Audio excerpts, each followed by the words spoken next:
il n'y a pas si longtemps que ça, je pensais qu'au bout de 3 jours, on mourrait de faim. C'est pas vrai. On améliore son immunité.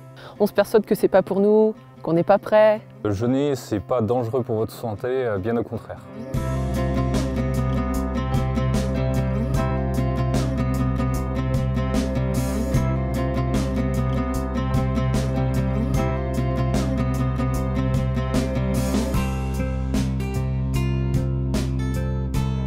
Jeûner, c'est s'abstenir volontairement de nourriture, ne boire que de l'eau. C'est aussi se retrouver avec soi-même, se recentrer, une période de recentrage. Le jeûne, c'est un nettoyage interne. Ça sert un peu à rééquilibrer l'organisme. On apporte trop de toxines de manière générale. Le jeûne permet de faire un réel nettoyage. C'est une pratique quasiment naturelle. On est fait pour jeûner. Le jeûne fait partie d'une hygiène de vie et est pratiqué d'ailleurs depuis très longtemps.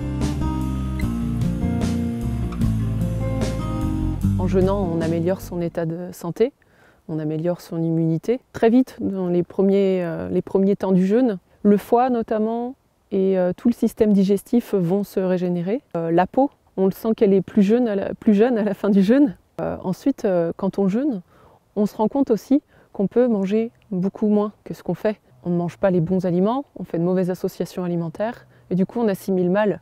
Il y a quelques années de ça, j'étais très encombré au niveau de la sphère ORL, donc le nez, les sinus, toujours le nez bouché, du mal à respirer la nuit. Tandis qu'en changeant d'alimentation et en jeûnant, du coup c'était terminé. J'arrivais très bien à respirer. Il vaut mieux éviter, en tout cas la première fois, de le faire tout seul. C'est mieux d'être accompagné. Venir jeûner en groupe lors d'un stage, on est moins centré sur tous les symptômes désagréables qu'on va avoir, parce que le jeûne, c'est pas forcément que quelque chose d'agréable.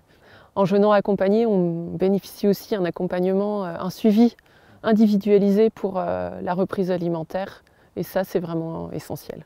L'encadrement proposé, la journée qui va être rythmée avec des activités peuvent permettre de penser à autre chose et puis de vivre ce stage sous le signe du bien-être avec plein d'activités comme la biorespiration, des marches douces, des exercices de relaxation, aussi des ateliers liés à l'art. On peut faire du jardinage quand on jeûne, on y va tranquillement, c'est des efforts doux, jamais violents, mais on n'est pas forcément alité. Et il y a des médecins suédois qui en ont fait l'expérience.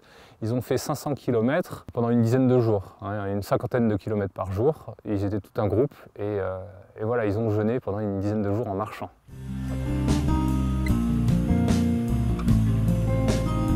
Du but en blanc, jeûne et résilience, on ne voit pas forcément le lien. Mais en fait, déjà, il y a un lien tout bête, c'est que quand on jeûne, on s'arrête de manger. Si toutefois on était dans une situation où on avait à gérer des stocks alimentaires, déjà, voilà, ça permet de gérer des stocks et sans trop créer de stress intérieur. Si on fait face à une pénurie alimentaire, on a le stress en moins. On sait qu'on peut ne pas manger pendant 10 jours, même 20 jours, ou plus s'il le faut, sans que cela porte préjudice à notre organisme, à notre santé. Donc on est aussi libéré d'une angoisse.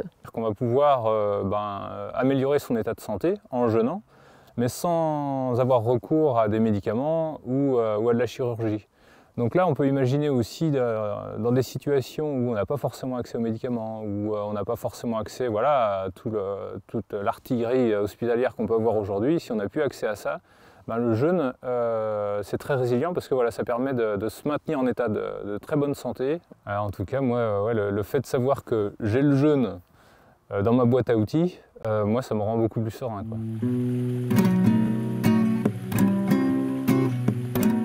Dans des conditions où ils sont bien encadrés, où ils ont fait une descente alimentaire appropriée et ils auront une alimentation, une reprise alimentaire appropriée également, c'est pas dangereux et au contraire c'est que des bénéfices sur tous les plans, quoi. Et maintenant, à vous de